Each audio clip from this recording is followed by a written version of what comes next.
Hey,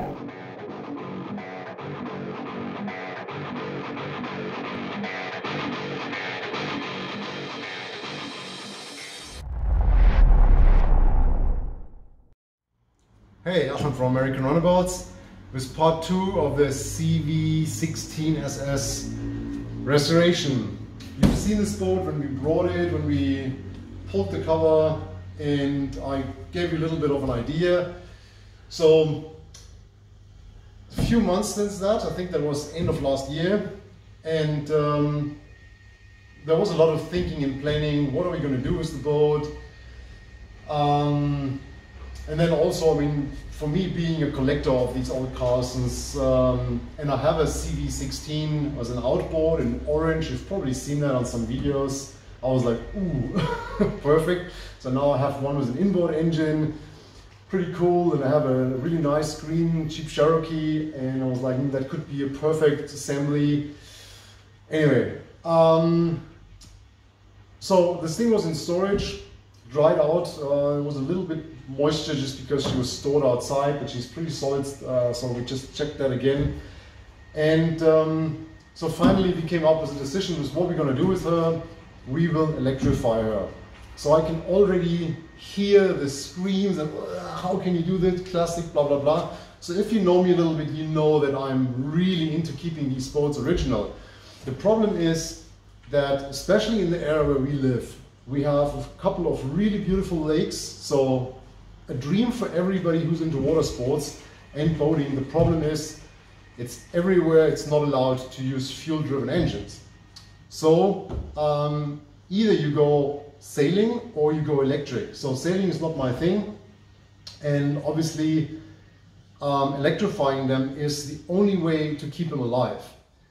Of course there's other areas in the world, etc., etc., but the tendency at the moment clearly is that fuel-driven boat engines get an issue, especially on inland waters. I mean, if we talk ocean or rivers or whatever, that's probably not such an issue in the near future. But on the lakes, I think this is just over. And so we have a new cooperation with a company that makes electric engines, actually one of the leaders in this field. And they approached us and said, hey, we like your restorations and what you do with these vintage boats. Can we do something together? So she will be the first one that gets converted. So you will get obviously more specs and everything. I can tell you it will be 70 kilowatt peak performance. So she will be water skiable. So it's not like we convert a cool speedboat into some bathtub floating around the lake with spare forward motion. This will still be maybe not a speedboat, but a sport boat.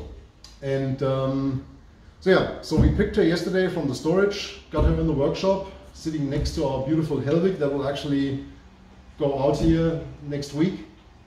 And so now the question is what we're going to do with her.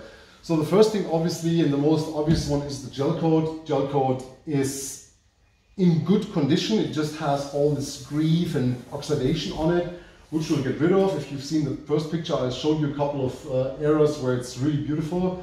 And then we have to think about the electrification process, and that means there's a few things that have to go or that are not of need anymore. So I'm standing right in front of the fuel cap, which is a good example. Obviously we don't need a fuel cap anymore. So the first impulse is, yeah, let's remove this, but then we have a hole in the boat. So what are we going to do? So we could cover that up with something which is not exactly my taste. We could leave that just for the original look, or we can convert that into the charging plug.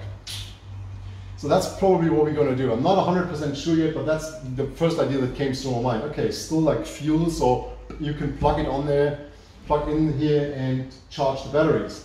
She obviously gets a new windscreen. Now that's daily business, that's easy. Lights, etc. will stay. That's the patch that will come, obviously.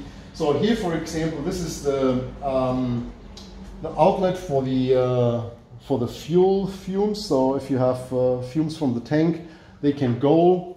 That will stay. Otherwise, there's a hole or again a patch. I mean, it's just we want to maintain the original look. And then obviously she gets a new interior. The interior is the worst part of the boat. Here goes the horn. Horn is already here, just have to install it. With the dashboard, I tend to keep it as it is. So I mean, the RPM, theoretically we could use, probably not with that instrument. We'll have to play around a little bit, but actually I tend to keep it as original as possible and also keep these instruments.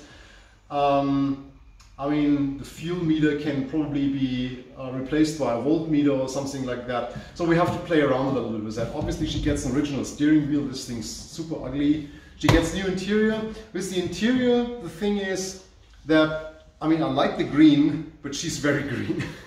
So I mean, we have green metal flake gel coat, we have green carpet, and we have this green vinyl seat covers. So at the moment, I tend to give her green carpet again, which is actually here, but then give her some tan leather, which I think would make her a little bit more, look more classy, and at the same time, a little bit, it would add a certain spice to it. I think this is a bit overdone with the green, but that's my personal taste. So we'll talk with Alvin, our upholstery guy, and discuss a little bit in the team, and then we'll see what we come up with. We also have green material here, so we could also do it like it was, but so yeah, somebody obviously decided to cut a hole in there for a radio. So the easiest way to patch that up is probably to put in another radio.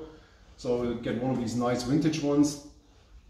And then, yeah, we will reuse the original outdrive. That's the thing that we do with our electrifications. So we will use the set drive. So from the outside, nobody will see if this is electric or not.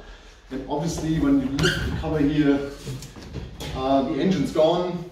So we have plenty of space for our electric engine, which will arrive next week. Then I'll introduce you to that and show you a little bit what we do. And then we just have to figure out where we put the batteries. We might open up the floor and put them along the keel for better trim. We may use some here. We have to play a little bit with the weight, the former weight of the engine, the fuel tank in the front. So we may put some in the front. I'm not sure yet. We have to play a little bit and wait and go on the drawing board and see what we're coming up with. So the next step will definitely be tearing her apart, get everything out that needs to be replaced or we don't need anymore, clean her, and then start rebuilding. So I hope you like that project. If so, please subscribe. If you subscribe, hit that little bell so you get notification when there's new content coming up on the boat. And yeah, super happy that you follow us and hopefully like our content. And yeah, see you next time. Have a good boating season.